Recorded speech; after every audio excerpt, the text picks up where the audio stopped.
Berbicara tentang titik paling terendah dalam hidup, pasti semua orang punya.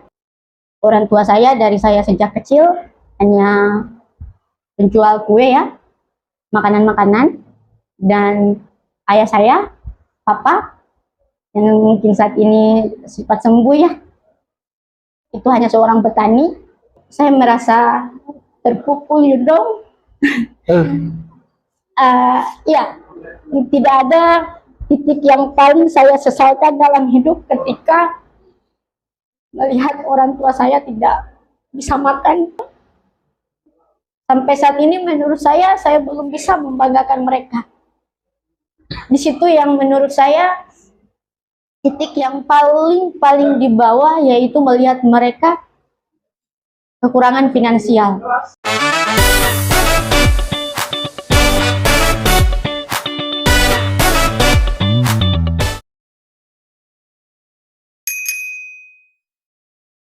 Assalamualaikum warahmatullahi wabarakatuh. Selamat malam dan selamat datang. Kita berjumpa kembali dengan Orbit, obrolan berita terkini. Ya, baik, malam hari ini orang sudah ditemani oleh Ibu Sandra Helingo, sahabat saya, rekan kerja saya, rekan seperjuangan saya. Saat ini sudah berkenan hadir bersama kami di Orbit.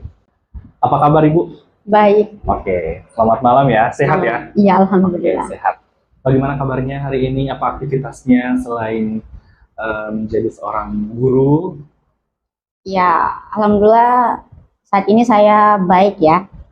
Tapi masih sedikit-sedikit banyak aktivitas di luar dari mengajar. Itu saat ini saya sedang melakukan les private bahasa Inggris. Bahasa Inggris itu Iya. tingkatan SMA, Iya. SMP. SD, SMP, sama SMA. Oh, berarti 3 jenjang ini, Iya, SD, SMP, SMA. Iya. Sebelumnya saya mau mengucapkan terima kasih sudah datang di sini, Iya. so bergabung bersama orang di sini dengan Orbit, so meluangkan waktunya juga. Iya. Topik kita yang akan kita bahas malam hari ini, guru muda berprestasi yang menginspirasi. Karena Ibu Sandra ini adalah dikenal banyak orang itu adalah guru yang berprestasi dengan banyak prestasi yang ditorehkan juga. Masya Allah, alhamdulillah. Baik, bisa diceritakan sejarah atau sudah berapa tahun menjadi seorang guru, dari tahun berapa, aktivitas, bisa diceritakan secara singkat saja. Saya itu awal mula saya menjadi seorang guru dulu. Sebelum saya bergabung dengan dunia pendidikan, itu dari kecil saya hidup bersama kakak saya yang beliau juga adalah seorang guru. Oke. Ya, dari situ saya terinspirasi untuk menjadi guru. Nah, dari situ juga saya melanjutkan jenjang perkuliahan maksud saya, mengambil jurusan pendidikan. Karena melihat dampak besar maupun dampak kecil yang diberikan kakak saya kepada siswa ya sangat luar biasa. Bapak juga mungkin kenal dengan prestasi-prestasi yang saya banggakan dari beliau. Maka dari situ tekad kuat saya untuk menjadi seorang guru semakin tinggi. Dan sewaktu saya kuliah, saya juga sering membantu teman-teman untuk bekerja tugas. Oke. Dan saya merasa bahwa ternyata berbagi itu menyenangkan, Ya, terutama ilmu pengetahuan seperti itu. Kira-kira kurang lebih berapa tahun? Saya dari 2016 sudah mengajar hingga saat ini. Sudah kira-kira kurang lebih 10 tahun? Iya, kurang lebih 9 tahun lebih. Oh, 9 tahun lebih ya? Iya. Hampir 10 tahun menjadi seorang guru. Iya. Tentunya tidak mudah ya, perjalanan yang cukup panjang. Alhamdulillah bisa sampai di titik ini. Iya. Bagaimana rasanya? Rasanya sangat luar biasa, kemudian bersyukur ya sudah ada di tahap ini. Oke, alhamdulillah. Alhamdulillah. Baik, saya di sini ada sedikit catatan cinta ya untuk Ibu Sandra. Ini saya pernah melihat sepak terjangnya atau rekam jejaknya menjadi seorang guru itu pernah apa saja sih yang sudah diberikan kepada semua orang. Yang pertama itu pernah berangkat ke kampung Inggris, betul, dan pernah menjadi terbaik 2 dalam ajang Bualemo Education Awards. Yang ketiga ada Jambore GTK terbaik 3, terbaik 2 Provinsi Gorontalo. Yang keempat ada penulis buku ya, antologi puisi dan cerpen ya bersama saya. Kami juga bergabung dalam penulisan buku antologi puisi dan cerpen. Yang kelima sudah menjadi guru penggerak, betul sekali.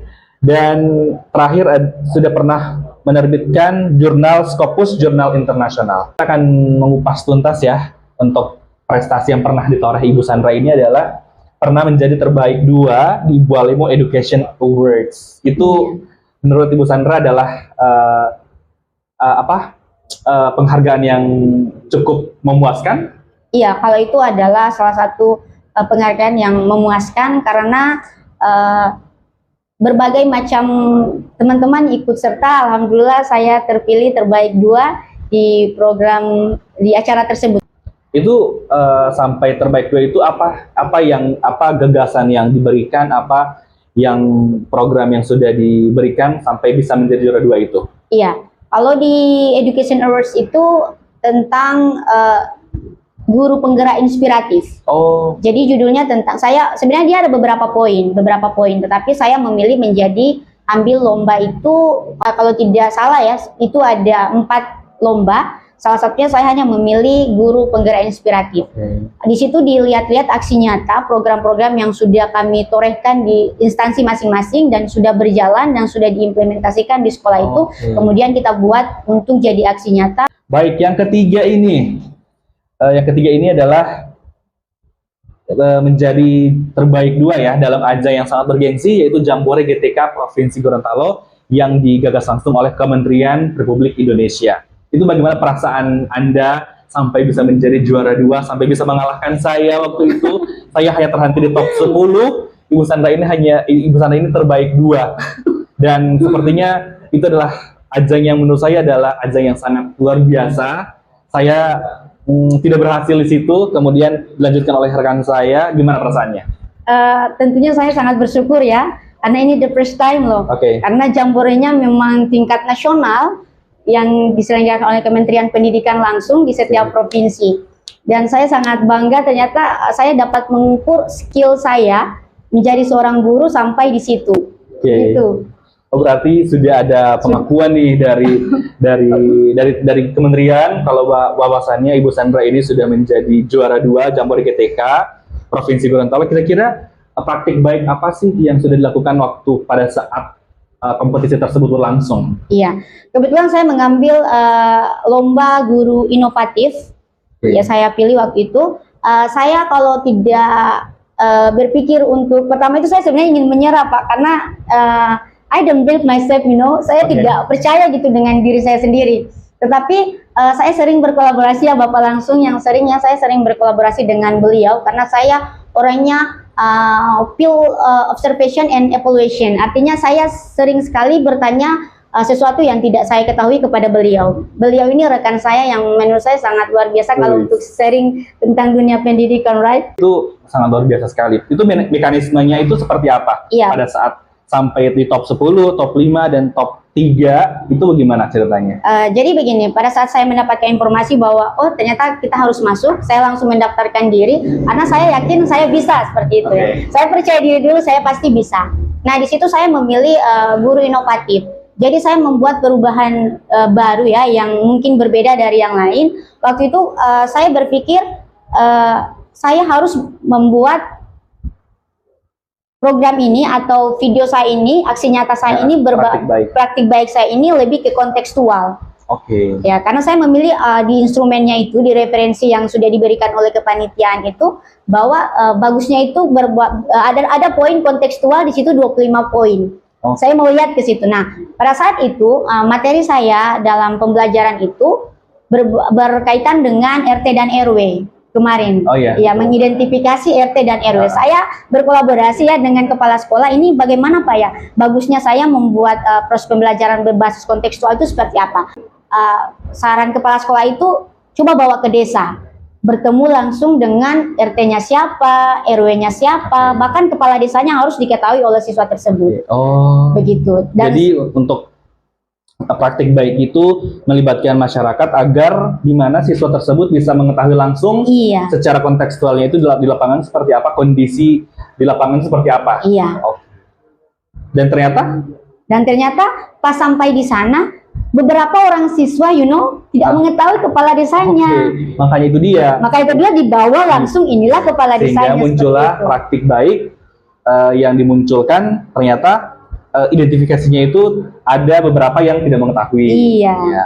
Lanjut. Alhamdulillah dengan praktik baik tersebut mereka sudah dapat mengetahui siapa RT dan RW-nya, kepala desanya, dan anggota-anggota struktur di desa tersebut. Ya. Dan tidak perlu diragukan lagi karena praktik baik ini sudah diakui oleh kementerian ya, sampai juara 2 Jambore Provinsi Gorontalo itu. Waktu itu apa-apa saja sih penghargaannya setelah mendapat juara 2 ini?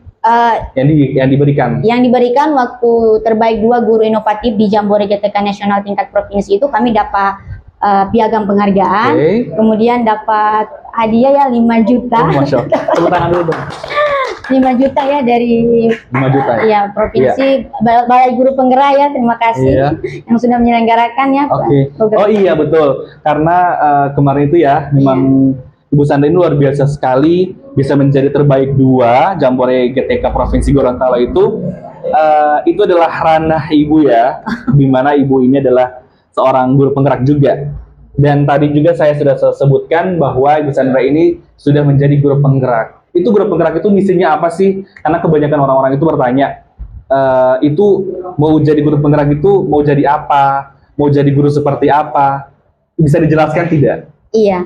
Kalau menurut saya ya, guru penggerak itu adalah seseorang yang dapat menciptakan perubahan di lingkungan pendidikan. Oke. Ya. Agents of change. Iya, Laida. Yang seperti apa? Seperti apa guru penggerak itu sebenarnya? Karena pandang orang itu guru penggerak itu kayak biasanya itu guru penggerak itu selalu mendikotomi gitu. Iya, benar. Selalu ada perbedaan. Padahal sama. Padahal kan, sama, ya? Iya. Menurut saya Cuman, sama. Iya. Itu seperti apa itu? Bisa dijelaskan? Iya, saya memang pernah mendengarkan is the different Laida, ya kan? Ya. Mungkin ada yang bilang iya begini, tapi sebenarnya enggak. Semua sama. Semuanya notabene sama, hanya mungkin bedanya kita dapat mungkin sedikit ilmu dari mereka. Tapi kalau untuk selebihnya saya rasa berkolaborasi, inovatif, kreatif, kepemimpinan dalam proses pembelajaran, saya rasa semua guru itu bisa seperti itu. Oke. Itu untuk menjadi guru penggerak itu ada syarat utama atau harus jadi apa dulu, harus memenuhi apa dulu, bisa itu nggak? Iya, kalau diberikan pilihan seperti itu kayaknya enggak. Tetapi kita mengikuti beberapa prosedur. Kalau misalkan kita ingin lulus guru penggerak, itu kan kita daftar dulu di link yang diberikan lewat SIM PKB, iya.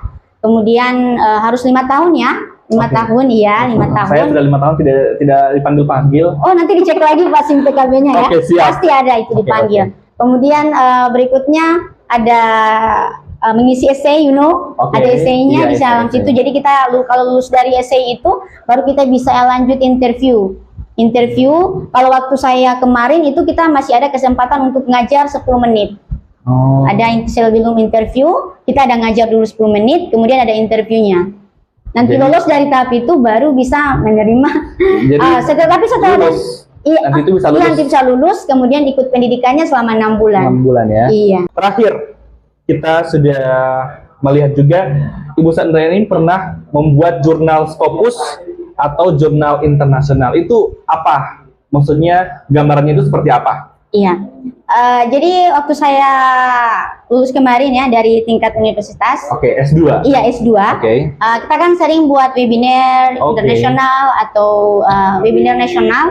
Itu kan wajib kita harus punya jurnal, baik internasional dan nasional. Kebetulan saya punya 2, satu nasional sama satu Scopus internasional.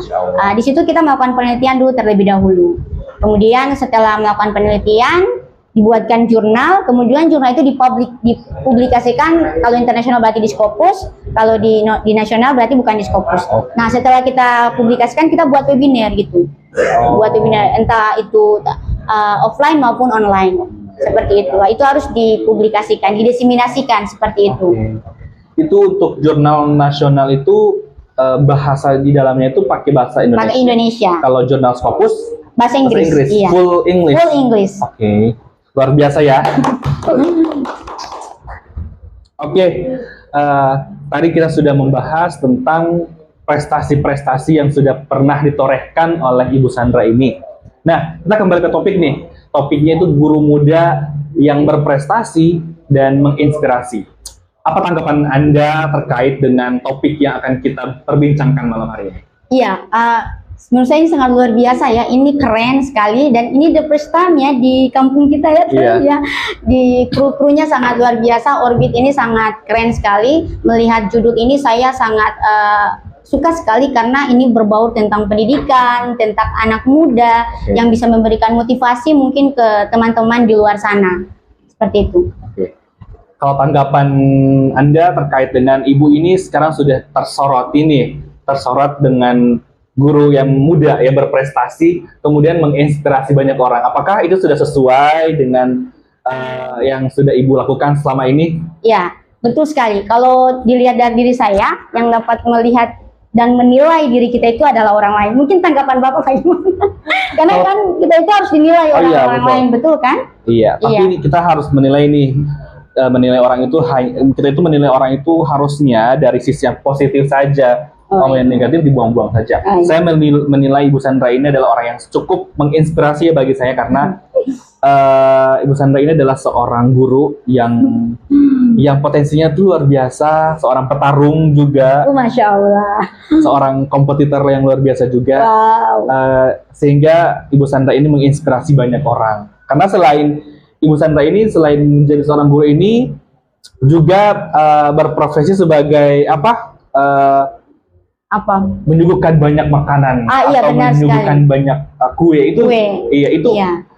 Bagaimana tanggapan Ibu kalau misalkan ada yang menilai Ibu Sandra itu adalah seorang guru tapi seorang penjual kue juga? Iya, benar sekali. Apakah itu tidak menjadi sebuah bentuk diskriminasi atau enggak ya? Enggak. Saya paling suka dinilai bahwa inilah saya. Jadi kegiatan sehari-hari saya, kan sering bantu orang tua saya ya menjual kue ataupun pokoknya makanan ringan berbentuk kue atau makanan berat seperti itu. Dan ini menurut saya bukan diskriminasi.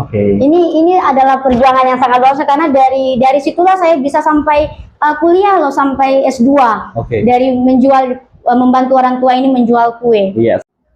Sesuai dengan tema kita pada malam hari ini, guru muda yang berprestasi dan menginspirasi. Saya ingin bertanya kepada Ibu, hal baik apa saja sih yang sudah pernah dilakukan selama menjadi seorang guru?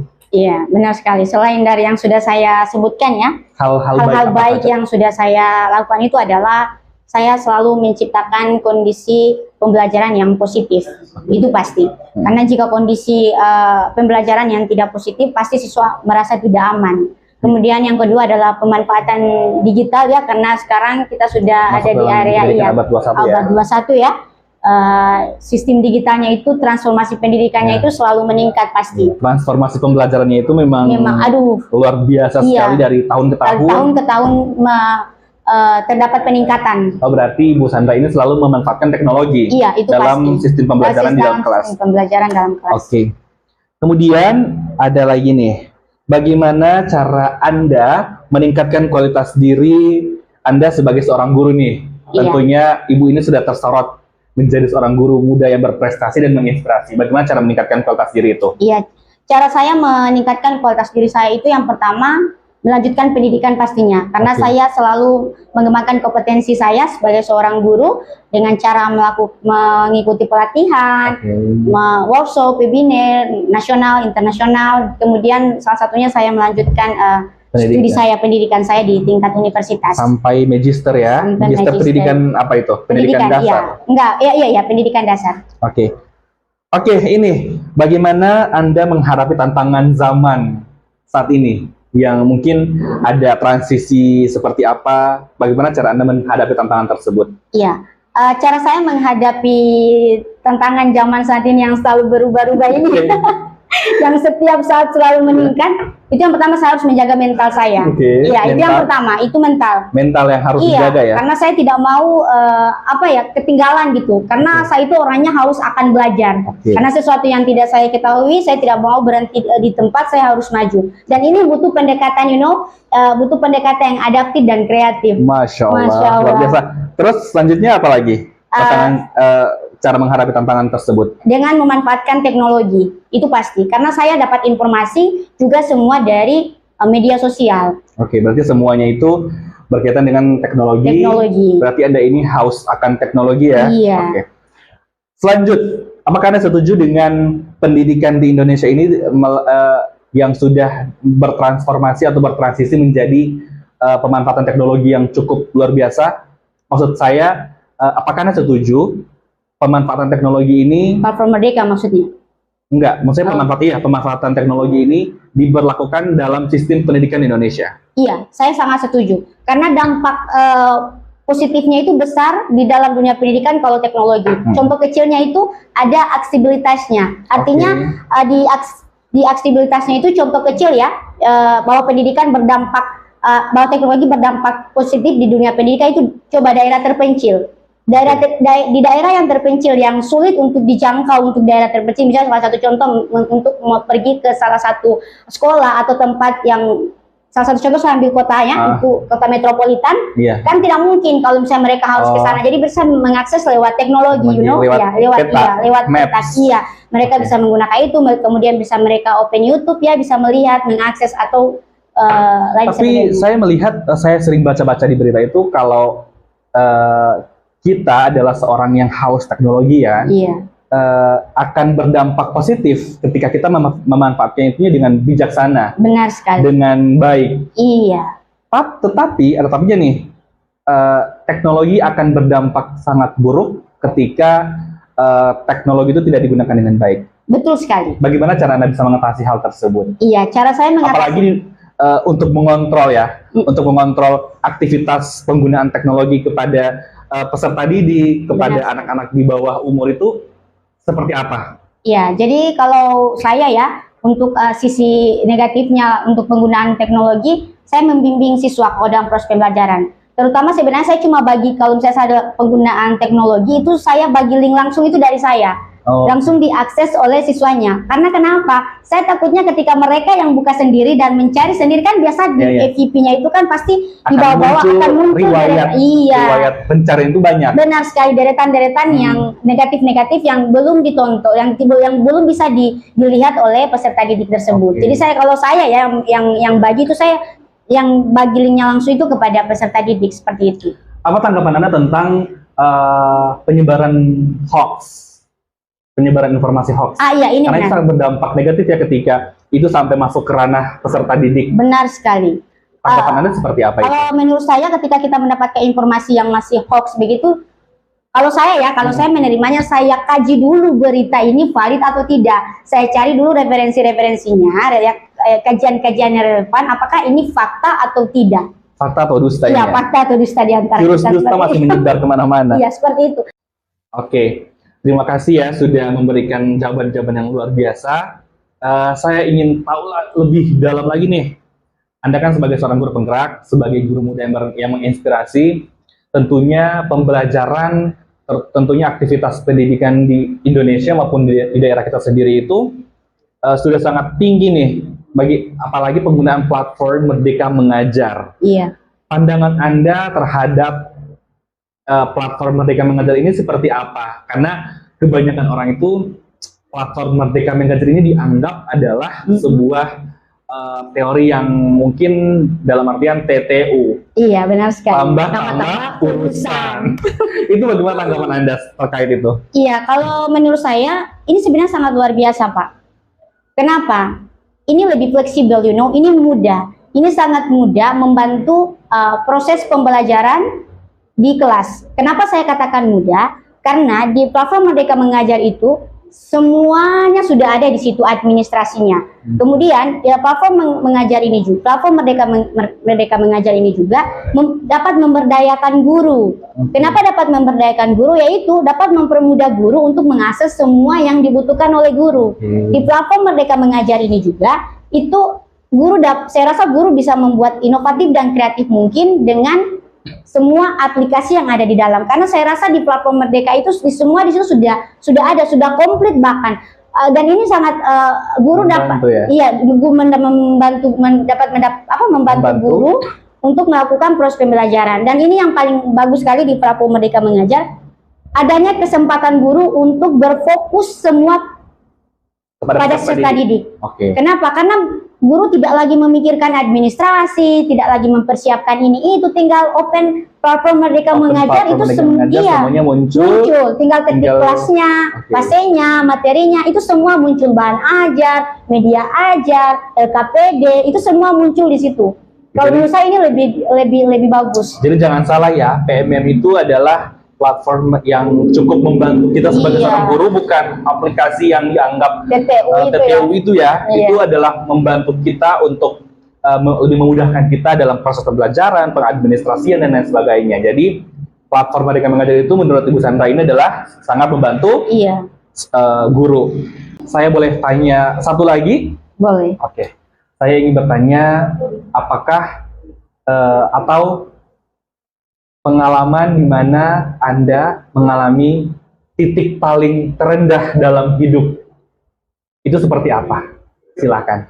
Ya, berbicara tentang titik paling terendah dalam hidup pasti semua orang punya. Tapi yang paling menyakitkan dari semua yang pernah saya lalui itu adalah ketika orang tua saya tidak punya uang sama sekali untuk makan. Saya dari keluarga yang sederhana ya. Orang tua saya dari saya sejak kecil hanya penjual kue ya, makanan-makanan, dan ayah saya, papa, yang mungkin saat ini sempat sembuh ya, itu hanya seorang petani, tetapi beliau sudah berapa tahun ini sudah tidak bekerja karena sudah sakit-sakitan ya, mengalami sedikit buram di matanya. Saat itu saya merasa terpukul dong. Ya, tidak ada titik yang paling saya sesalkan dalam hidup ketika melihat orang tua saya tidak bisa makan dan juga kami. Waktu itu kami masih kecil-kecil ya. Itu kakak saya masih sekolah SMA, orang tua saya masih kekurangan finansial, sampai memperjuangkan saya itu sampai ke titik ini berdarah-darah. Kalau menangis itu mungkin air mata itu akan kering kalau ibaratnya seperti itu. Pusing. Saya yang ingin sekali sekolah begitu, tetapi melihat orang tua yang semakin tua, kondisi baik kesehatan mereka yang semakin menurun, sampai saat ini menurut saya belum bisa membanggakan mereka. Di situ yang menurut saya titik yang paling di bawah, yaitu melihat mereka kekurangan finansial, itu saja. Karena terlukis senyum indah di wajah mereka, hanya ingin melihat kita sukses, sudah lebih dari cukup. Tidak ada yang akan mereka minta ya, hanya itu saja. Maka dari itu untuk teman-teman di luar sana mungkin ya, jangan pernah lupakan orang tua ya. Saya sampai saat ini belum bisa membanggakan mereka, walau ternyata saya ini sebenarnya sudah menjadi seorang guru. Dan tentunya perjuangan orang tua itu tidak akan pernah kita bisa balas, walaupun berapa nominalnya, karena memang pengabdian atau pengorbanan orang tua itu memang luar biasa untuk anaknya. Dan alhamdulillah Ibu Sandra ini alhamdulillah sudah bisa memberikan sedikit senyuman untuk orang tuanya, dan alhamdulillah juga terbayarkan sudah setelah apa yang sudah dilewati baik Bu Sandra maupun kakak-kakaknya. Jadi luar biasa perjuangannya Ibu Sandra ini, dan the real guru muda berprestasi yang menginspirasi. Terakhir, kata-kata mutiara nih yang akan disampaikan kepada pemirsa yang saat ini sedang menonton podcast Orbit ini. Pendidikan dulu. Ya, kata-kata mutiara tentang pendidikan. Ya, pendidikan itu adalah kunci implementasi reformasi pendidikan. Oke. Lanjut 3 kata untuk Orbit. Oke, Orbit ya. Orbit ini keren, luar biasa, dan amazing. Ya Allah, Masya Allah. Oke, terima kasih semuanya. Terima kasih Bu Sandra sudah membersamai kami pada season kali ini. Topiknya tentang guru muda berprestasi yang menginspirasi. Semoga teman-teman anak muda di luar sana bisa menginspirasi, bisa mengikuti jejaknya Ibu Sandra ini sebagai guru muda yang cukup berpotensi dalam bidangnya. Menjadi guru itu bukanlah pekerjaan yang mudah, dan menjadi guru itu adalah tanggung jawab yang besar karena di dalamnya terdapat komposisi yang dimana ada masa depan anak bangsa. Jadi kita sebagai guru harus punya potensi untuk dapat memberdayakan setiap peserta didik di masa depan nanti. Baik, sampai jumpa kembali dalam Orbit, obrolan berita terkini. Saya Muhammad Topan Rizwan Hela pamit, dan Ibu Sandra juga pamit. Wabillahi taufiq wal hidayah. Wassalamualaikum warahmatullahi wabarakatuh. Sampai jumpa.